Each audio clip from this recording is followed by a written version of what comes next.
the tiredest girl I've ever met, and senior editor of Us Weekly magazine, Bradley Jacobs. Good morning to both of you. So, Nichelle, let's start with you, of course. So let's talk about the highs and lows. One of the highs, I think you would agree, is Tina Fey and Amy Poehler. They have the most difficult job in their hands because everyone is so quick to be critical of the hosts of these award shows.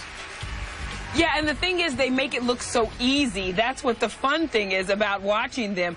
You know, the trick for them, I think, they still go after people, but they do it in not a mean way. So it's like the crowd feels really at ease and at home and safe with them, as opposed to Ricky Gervais, where everybody thought he was just being really mean. They give some zingers, too, but for some reason, it's like just a spoonful of sugar. It's good. That's a good way of putting it. And Bradley, I think they summed it up pretty well. Amy and Tina at the end of the show about the whole award show saying, this was the beautiful mess we hoped it would be. Yes. Is that just what the Golden Globes is? Yeah, oh, I mean, everyone knows about the drinking and, you know, you have people going on stage, Emma Thompson barefoot, holding a martini. It is kind of a beautiful mess.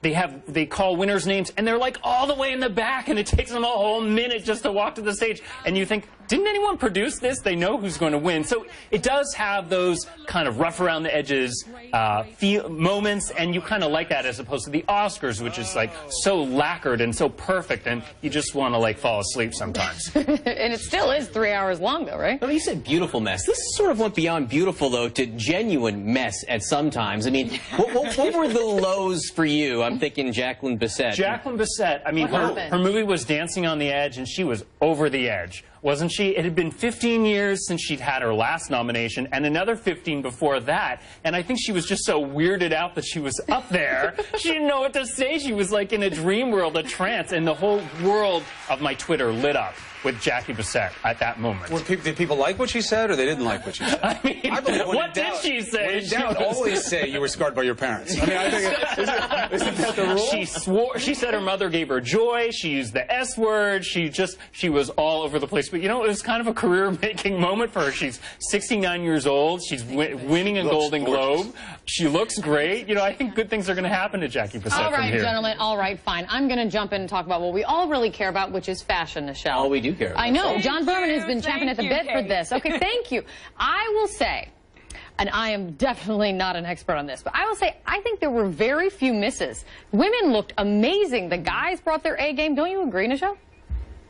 Yeah, you know, there was just a couple misses, but all in all, I think everyone looked really good. And the problem with that is everyone in Hollywood is styled to death now, so you really don't get a lot of misses. But I did definitely see some standouts. I mean, we're looking at Amy Adams right now, but my best dressed of the night was Lupita Nyong'o. She had this red Calvin Klein stunning caped dress on. She was on trend for the night. Look at that. I mean, that's perfection. She looked on trend for the night because red was the color of the red carpet. And usually we don't see celebrities do that because they think they might clash with the carpet. But no, no, no. Not last night. We saw it happen. And I just think she looked like a dream. And also, her and Kate Beckinsale. Kate Beckinsale looked great. And also another kind of trend of the night was beautiful, expectant mothers. You had Kerry Washington. Yes. Right. They look amazing. And they're, I mean, and that's tough, you know.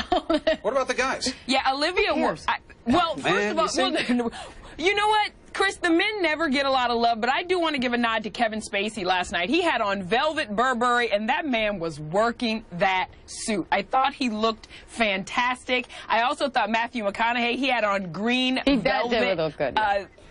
Fantastic. We have to get velvet now? Is that what's going on? Yes, you need to get velvet. Bradley, why aren't you not velvet? Velvet is the new cotton. I'll be in velvet on the Oscars. One thing that I know you've pointed out is one thing that annoys you is the music. That they really went wild with the music to try to cut off the speeches. I can't stand that. We spend so much time figuring out who's going to win, and you finally get the award, and you go up there, it's your moment, and after, you know, 90 seconds, they're yanking you off, even the McConaughey's of the world. But then it's going to be a 7-hour award show. Cut a few of the awards so you can let Kate Blanchett give a real speech. I just think it's humiliating, and even she kind of pointed out, like, are viewers at home hearing this music that's like tackily trying to get me off stage? We have our own version of music. It's our EP who says, gotta go, gotta go.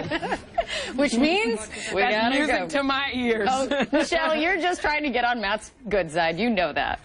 Always, always. Thanks, Nichelle. Thanks, Bradley. So we gotta go.